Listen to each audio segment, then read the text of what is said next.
एक गांव में गोपाल नाम का लड़का अपनी माँ के साथ रहता था। वह बचपन से ही हर काम में कमजोर था। वह बचपन से जवान होने के बाद भी वह पहले की तरह ही कमजोर था।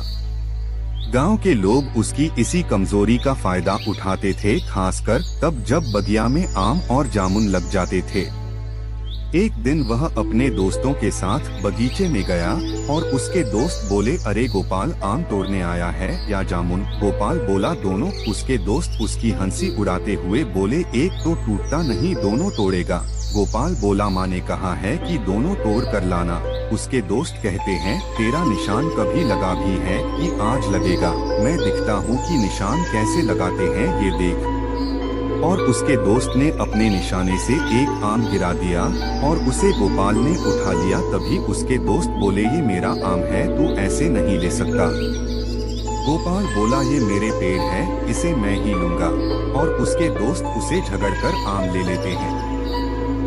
गोपाल घर आकर अपनी माँ से ये सब बताते हैं तो उसकी माँ उसे लेकर गांव के मुखिया से इस बात की शिकायत करती है। मुखिया जी ने उसे इस बात से इनकार कर दिया कि वो आम गोपाल का है।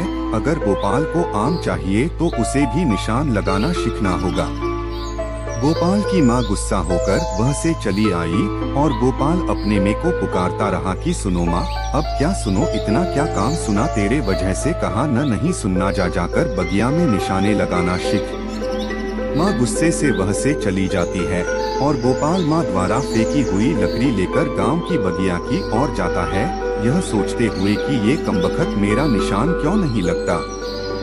रास्ते में उसे एक बाबा मिलते हैं तो वह देखता है कि बाबा के सर पर एक सांप है, तो वह अपने निशाने से सांप को गिरा देता है और बाबा से कहता है कि बाबा, यह सांप आपके सर पर था, इसलिए मैंने इसे गिरा दिया। इस पर बाबा कहते हैं, तुमने बड़ी ही अचूक निशाने से मारा है।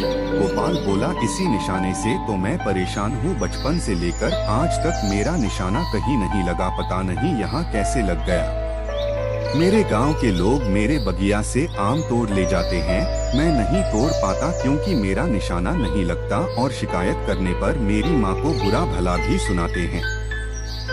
बाबा बोला, तुमने मेरी जान बचाई है, इसलिए मेरी नजर में तुम ही दुनिया के सबसे बड़े निशानेबाज हो। लोगों की नजर में निशानेबाज बनने के लिए लो इस पत्थर से निशान लगा।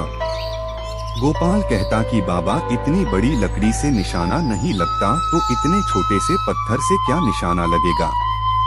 बाबा बोले, ये आम पत्थर नहीं है बेटा, ये जादुई पत्थर है, इसे तुम जिस पर चाहोगे यह उसी पर जेक लगेगा, फिर वो चाहे दुनिया के किसी भी कोने में न छुपा हो। फिर वह गोपाल पत्थर लेकर आम की बगिया में जाता है और कहता कि सारे आम गिर जाए। यह कहकर पत्थर फेंकता और सारे आम गिर जाते। वो सारे आम और जामुन लेकर आ रहा होता है, तभी उसे रास्ते में वो सारे आवारा लड़के उसे घेर लेते हैं और कहते हैं, क्यों बे, ये हमारे तोड़े हुए आम बिन कर ला रहा है।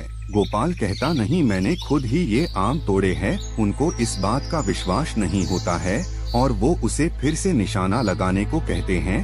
गोपाल गुस्से में आकर उन तीनों पर पत्थर से निशाना लगाकर उनका सर फोड़ देता है। वो भाग जाते हैं और वह सारे आम और जामुन अपनी माँ देता है तो उसकी माँ को यकीन नहीं आता है।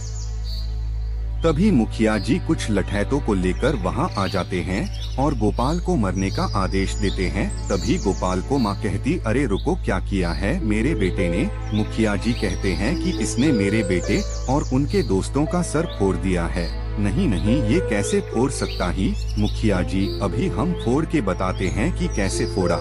उसकी माँ उनसे माफी मांगती, छोड़ दो मेरे बेटे को। मुखिया जी, लठैतों देख क्या रहे हो, इसका भी सर फोड़ दो। गोपाल अपने उस पत्थर से उन सभी का सर फोड़ देता है और इस घटना के बाद गोपाल को गांव में ठाड़ बन जाती है और कोई भी गोपाल से लड़ने की हिम्मत नहीं रखता। सब लोग गोपाल से डरते हैं। इसी डर की वजह से पूरा गांव उनसे बात करना छोड़ देता है। एक दिन उसकी माँ उसे समझती है, गोपाल बेटे, ये जादुई पत्थर फेंक दे तू, इसकी वजह से पूरा गांव हमें खिलाफ हो गया है। कोई भी हमसे बात नहीं करना चाहता, कोई हमसे रिश्ता नहीं रखना चाहता। गोपाल बोला, पहले ही हमसे कौन रिश्ता रखना चाहता था?